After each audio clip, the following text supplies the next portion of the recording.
Hello kids, namaskar.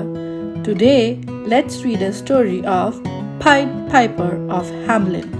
Long ago there was a beautiful small town named Hamlin, located at the foot of a high mountain near the river Weser in Germany.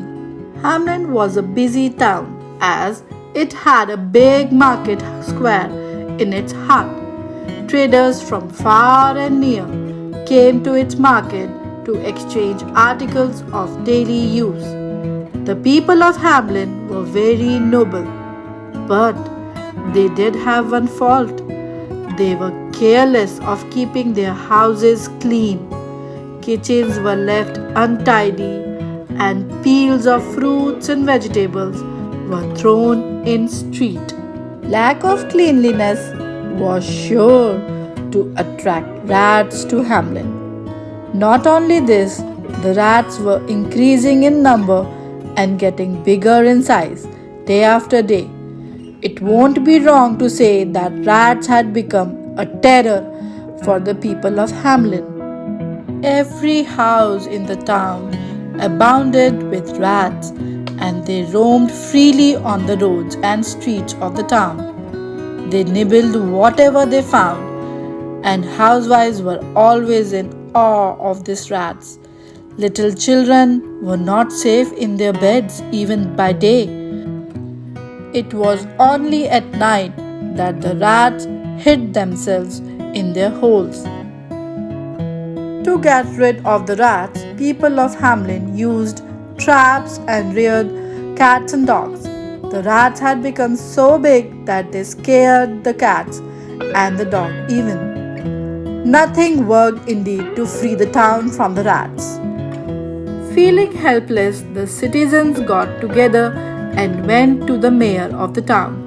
The mayor listened to their problem, but he was just unsure of doing anything to help them. The mayor proclaimed some measures against the rats and also invited suggestions that could save the town from them. Not only this, he announced a reward also for the person who could do away with the fearful rats in any manner. Rat-killing poisonous pills too had failed to contain the ever-growing rats. One day the mayor was holding a closed-door meeting in order to find some way out to be safe from the rats. Just then there was a loud knock at the door. Knock, knock. Who could that be? Wondered the mayor. The mayor got the door opened and saw a strange-looking man with a long feather in his hat and holding a pipe in his hand. Who are you? Asked Mayor. I am the Pied Piper. I have freed many towns from the beetles and bats. For 1,000 marks, I will rid your towns of all the rats, replied the man. 1,000 marks? Said the mayor in amazement. Then he thought for a while and again said, We will give you whatever you want, but it will be granted only when you have freed our town from this plague of rats. The stranger hurried away saying there will not be a single rat in Hamlin after tomorrow. The next morning the strange-looking fellow began to play on his pipe.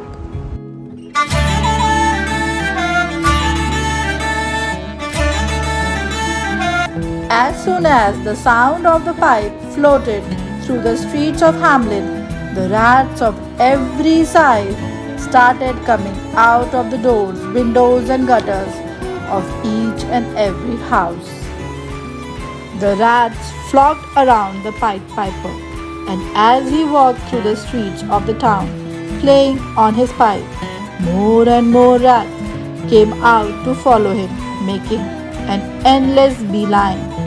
The Pied Piper started marching down towards the river Weser that flowed at the short distance from Hamlin. The rats followed him, dancing along to the tune of his pipe. Finally, the Pied Piper reached the river and stepped into its water. The rats followed, and was swept away by the strong current.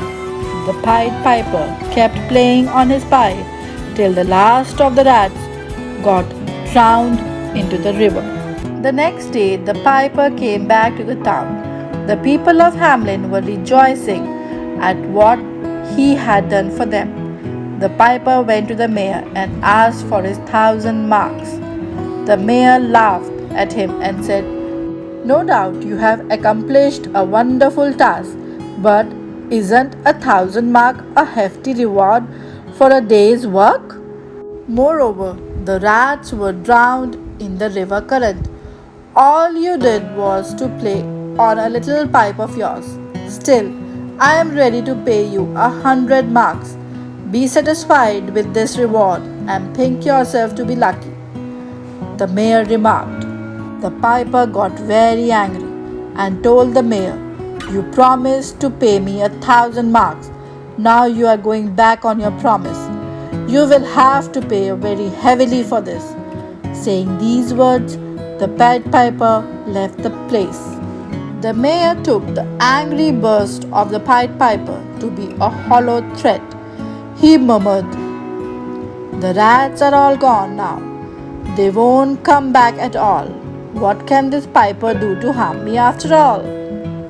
The nightmare of the rats having been over, the people of Hamlin slept at peace that night. But the next day, as the sun started coming up, there was a sweet, soft musical tune coming from a pipe.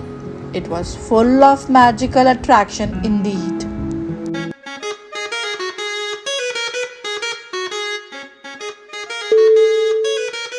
It was the Pied Piper again.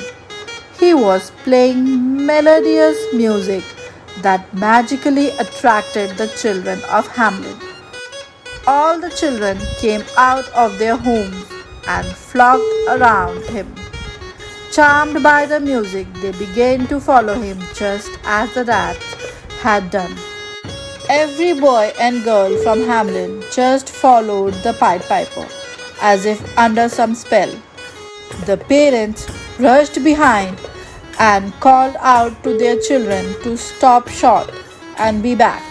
But it seemed that the children were no longer in the mood to hear any plea. The piper walked out of the town. The children danced, jumped, and followed him. All of them soon reached the foot of the nearby high mountain. As soon as the piper came to the mountain, he played his pipe even louder. Before long, the big door of the cave opened. In went the children behind the Pied Piper. When all the children had entered the cave, the door got closed by itself. Among the children, there was a lame little boy who was following the Pied Piper. But as he could not walk fast, he had failed to keep pace with other children. Having been left far behind, he hadn't entered the cave. The lame boy came back to the town, and when the people of Hamlin asked him about their children, he told them all that had happened. The parents of the children wailed aloud, "Where has the piper taken our children?" Then they all ran to the town mayor and complained about it. The mayor was helpless. He knew that he had been dishonest in his dealing with the Pied Piper. The truth had come out. The people of Hamlin turned furious. "How could you do that? Why did you not keep your promise? Bring back our kids!" they all shouted. The mayor was ashamed of breaking his promise. Now he had no choice but to fulfill his promise. He decided to go and search for the piper. He promised the people of Hamlin to give the Pied Piper 1,000 marks. All the people of town accompanied the mayor, and after a long search with the help of a lame boy, they reached the mountain. The lame boy knocked at the door. Inside the mountain there was a nice meadow, and all the children were dancing happily to the music that the piper was playing. Hearing the knock and cries of children's parents, The kind piper opened the cave door and came out. The mayor begged, "I am extremely sorry. Be kind to forgive me. I shall pay you 1,000 marks as I had promised. Kindly bring our children back." The parents also pleaded, "Take everything of ours, but return our children for God's sake." Without uttering a single word, the piper turned about, disappeared inside the cave, and its door got shut. The horrified parents started digging holes in the mountainside, but all in vain. They could not help crying for their children. After a few hours, the Pied Piper returned. This time he was with all the children of Hamlin. They were laughing, singing, and calling out to their parents.